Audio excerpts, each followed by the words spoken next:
But I guess the other big news out of San Francisco uh, Huge. is, of course, their second take on the City Connect uniform. Leading us smoothly into our first aesthetics of the day. All right, you want me just to like rip into this thing or what? Yeah. Well, Uh, let's describe the uniforms a little bit. It's like a black jersey with some stripes, some yes, weird shapes. Kind of looks like a topographical map. Um, you've got like it looked like street art. I think was the yes, kind of that's like what I said. graffiti, like a graffiti fonts, but like a script giants, like surrounded by neon orange and purple outlines. Similar SF logo in the graffiti font on the hat. Um, yeah, there's some patches and other stuff that I think that your descriptions describe what the hell's going on, but definitely a different look. It was not what anyone was expecting. They kind of leaked maybe a week prior to their actual release, and I wasn't sure they were really the jersey because it just didn't really Bizarre. look like it didn't really look like a major league jersey. But we've been fooled about these Nike City Connects before, so Yeah, well, let me get to it. So, speaking of that script when you sent me the leaked jersey, I said, is this in celebration of the wonderful graffiti art around San Francisco? But it is actually, it flows like a psychedelic music poster. So that's the idea of the script, sort of that whole San Francisco 60s psychedelia, which is going to be present in most of the things I talk about. yeah, I forgot we failed to mention they're calling these the remix Yes. uniforms. So because it all has to do with music, the music of San Francisco somehow. Sound waves are is what you refer to as the stripes in the uniform. Yeah, Press, it's almost like they were like the Sox South Side yeah, pinstripe uniforms, but then the like warped stripes. I have a theory about that actually. If the original concept was about music, I'm wondering if those are supposed to be like grooves on a vinyl record. The jersey was supposed to look like a record at one point, and then like some executive got involved, like, no, we can't do that. Let's do something else with that. They warped all the lines and they just called it sound waves. yeah, Which I mean, that is a pretty big stretch to call just some wavy lines like sound waves. It's just kind of I'm trying to theorize how they got to that point. I could see how that could happen with multiple committees involved, the team, Nike, multiple designers, creative directors, account executives, all throwing in their 2 cents. Eventually it ended up landing on sound waves.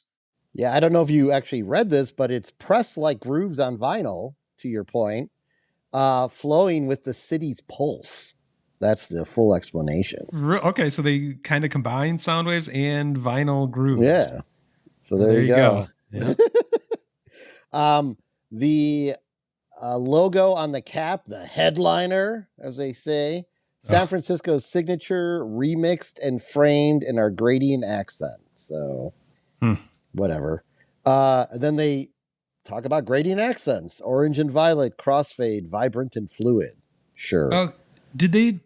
Someplace that they describe where the purple came from. I don't know if it was in that section, but must be coming. No, it's on the page two. It has to Oh, do with the New York Giants uniforms yeah. Okay, or we'll something get like there. that, or the Brooklyn Sorry. Giants. Glove patch. This one this one needed no explanation. I figured this one out right when I saw it. Our iconic outfield glove remix with the Summer of Love energy. It was so obvious. I knew that's what it was. So Yeah, kudos to getting one thing without needing an explanation.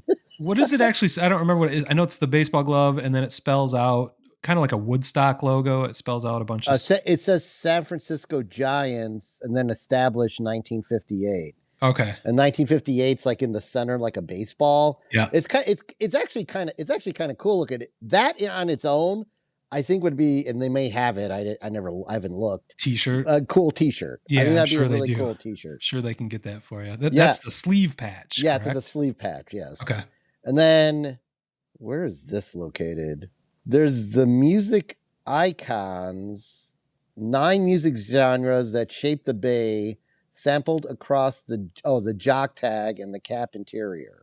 So there's This, like these just symbols. I don't know how you're going to describe this because it makes no sense. Like it, Yeah, there's a lot going on, a bunch of shapes and symbols somehow that describes different genres of music like that. yeah, I don't get it. That lost me big time. They all look psychedelic to me. So as the different forms of 9 different forms of psychedelic music. Yeah, I mean, what are we talking about? The different form, like San Francisco is famous for the psychedelic rock movement in the '60s. I guess they're hip hop just because every urban center has a hip hop influence somehow. I mean, Metallica is there Yeah, from there. I think that's Primus is from there. What else yeah. is from San Francisco? I don't. You've got like I just don't think. I think of psychedelic as like that might be kind of San Francisco, but I don't think of them as a cornerstone of any other genre of music. But they're trying to say it is. yeah, I don't know, not sure, but It's a good answer. I mean, I got nothing for you Yeah. because like when they said 9 forms of music, I'm like, really? Okay. Why not just put a fucking Metallica patch on it and call it a fucking day? They've tried that before. That works every it, time. it works every time. It sells out. Okay, you ready? The story Yeah. behind the purple. Okay, here we go. The New York Giants wore violet from 1913 to 1917, a nod to the New York University. Decades later, purple pulsed through San Francisco counterculture. Now it's back. Now Purple Haze. I Yeah. see. Oh, that's clever. Ooh, and it's on your brain now. There we go. Well, there you go too, everyone. So, I mean, honestly, it's weird because I think they kind of got things half right on both of their city connects.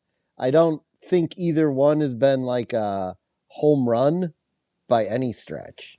Yeah, it's weird comparing the two. The others look kind of like creamsicles. They're pretty much just white and orange with like a foggy overtone on top of all the logos and numbers and shit. But yeah, when you decide to go with fog on a white jersey, it's not going to be very exciting. I don't know. Are we ready to give our ratings for these? Yeah, I'm ready. You want me to go or? Yeah, go ahead. I'm going 1 up and 1 down because there are things I like about it. I actually like, honestly, even with the crazy script, like I kind of like this jersey a little bit better than the original City Connect, to be honest. I'm gonna go the same. 1 middle finger up, 1 middle finger down. I think my complaint with a lot of these, they don't look like the team that they're supposed to be. These do. I mean, at least they use the team colors. They've added in purple, which is a bit of a stretch, but it's kind of cool. I don't think they look kind of goofy, but they're not awful. So that's why I'm gonna halfway. So I think our combined 2 out of 4 middle fingers is probably a pretty good rating for these. But I think they are better at least than their first City Connect uniforms.